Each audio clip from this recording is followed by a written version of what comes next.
Remue ménage. Remue ménage.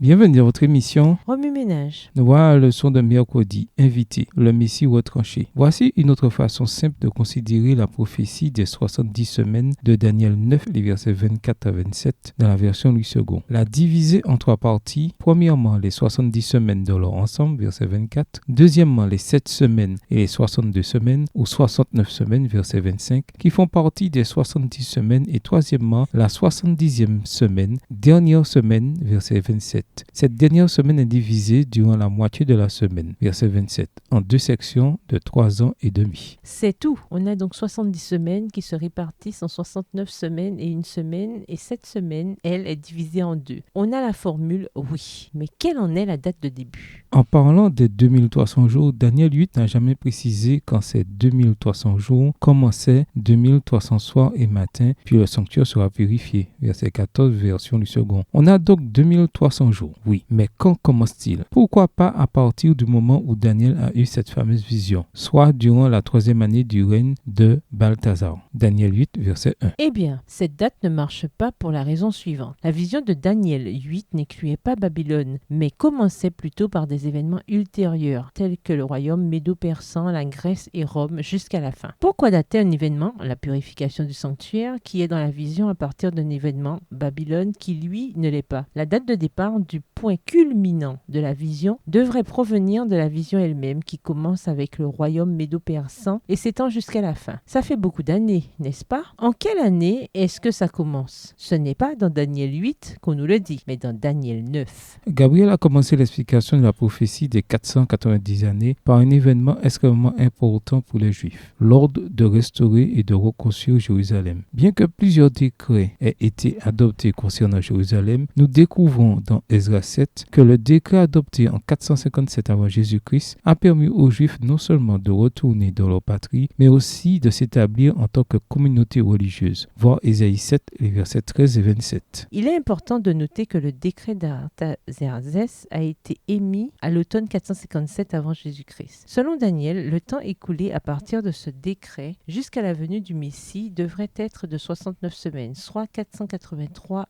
années. Si on commence à calculer à partir de 457 avant Jésus-Christ et qu'on avance dans la ligne du temps de l'histoire, on arrive à l'an 27 de notre ère. Que s'est-il donc passé en l'an 27? Le mot Messie signifie loin. En l'an 27, Jésus-Christ le Messie a été baptisé. Voir Matthieu 3, versets 13 à 17. Ainsi, Daniel a prédit des centaines d'années à l'avance l'année exacte du baptême de Jésus, le moment où ce dernier commencerait ses 3 ans et demi de ministère. Et après les 62 semaines, le Christ sera retranché et non pour lui. Daniel 9, le verset 26, dans la version Osterval. Le Messie serait retranché ou crucifié. Le verset ajoute et non pour lui. En d'autres termes, la mort du Christ sur la croix du calvaire était pour nous, pas pour lui-même. C'est pourquoi Paul a pu écrire « Mais Dieu nous a prouvé à quel point il nous aime. Le Christ est mort pour nous alors que nous étions encore pécheurs. » Romains 5, verset 8. Pour en revenir à notre ligne de temps prophétique, nous lisons dans Daniel 9, verset 27, version du second, qu'au milieu de la semaine, soit au milieu des 7 dernières années littérales de la prophétie des 70 semaines, le Christ fera cesser le sacrifice et l'offrande. Au milieu de cette 70e semaine, soit en l'an 31 après Jésus-Christ, le Christ a confirmé l'alliance éternelle par son sang en mourant sur la croix, et le système sacrificiel a perdu toute signification prophétique et salvatrice. Ces prophéties révèlent que le Christ, le Messie, serait crucifié et que le système sacrificiel cesserait sa fonction prophétique au printemps de l'an 31. Ces prédictions se sont réalisées dans les moindres détails. À la Pâque, très exactement, alors que le grand prêtre offrait l'agneau pascal, le Christ a été sacrifié pour nous.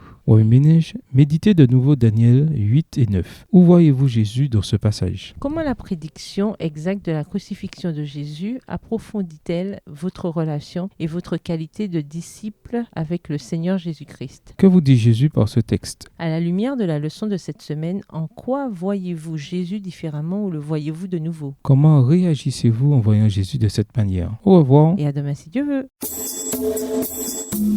Remue ménage.